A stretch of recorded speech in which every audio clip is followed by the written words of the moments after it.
Phil, my question for you was more about Carmelo and kind of your experience with Kobe and Michael, the first and second year of trying to get used to a new system.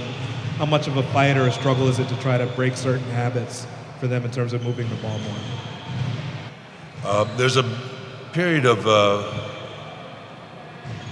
time in which it takes a scorer, man with scoring mentality,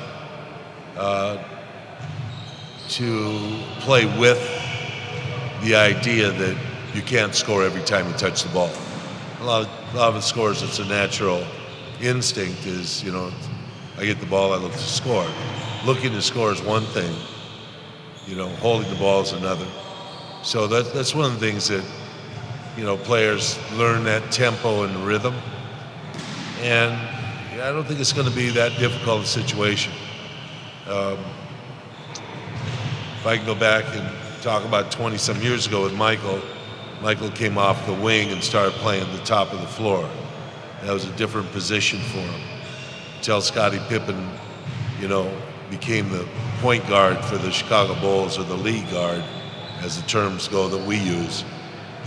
Michael returned back to the wing. He still felt a little bit different up at the top of the floor. That wasn't his favorite spot. Kobe was natural. But, in all of the situation with Kobe moving to guard, there was a situation where when is it time to score and when is it time to organize an offense? As a guard, that's one of your responsibilities, is to get the offense organized when you're playing a system. Carmelo's not going to be asked to play at the top of the floor to start with. We're going to expect him to be able to move up there and play all the positions as we go forward. But, he's going to be a position that's pretty defined, and he'll be, I think, quite comfortable in the positions he's at on the floor. Basketball is a pretty simple game as far as, having success.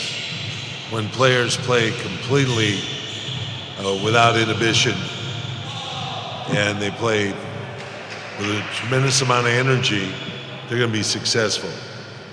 When there's confusion, lack of teamwork, where there's supporting each other, those things become apparent. And that's what we will watch as guys that are working with personnel. Steve and I will be watching this to see how this team blends together. And as they develop bonds, as they develop the ability to support each other, then we'll understand that, there's a process going on. They're learning how to do this, or they're not learning how to do this type of thing. They're having trouble figuring out how to work together offensively, or how to fit together in the puzzle that goes along with playing a system offense. And how are they supporting each other at the other end of the floor? How can they play, with that complete abandonment that has to be played with in basketball? That's a measure of success. The next measure is, where's their talent level? Do they have enough talent to reach the ultimate or penultimate moment in basketball when you receive that trophy? So those are decisions that'll be made off season, and that's something else that we'll have to deal with. Right now,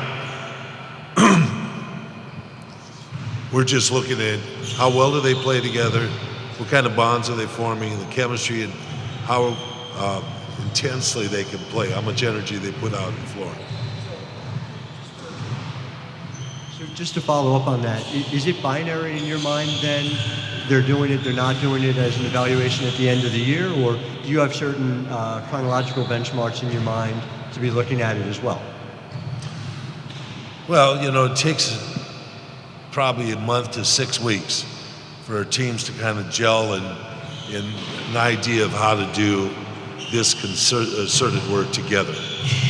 So we have a month of training camp. We have a couple weeks in November to kind of see how everything's blending together. It's kind of one area, and that could vary according to injuries and how many guys are on the floor together. Last year, the Knicks had an injury right away to Tyson Chandler. Everything's kind of upset. J.R. Smith is suspended to start the season. All kinds of things hindered their progress, and it affected their season. So we can't control that. We try to control what we can control.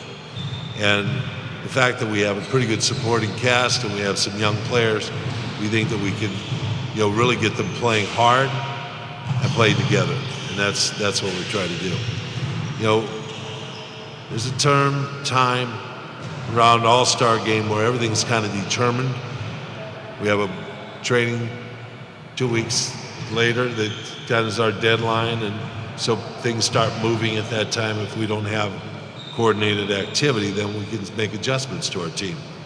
But that's something way down the line that we're not really ready to discuss or think about right now.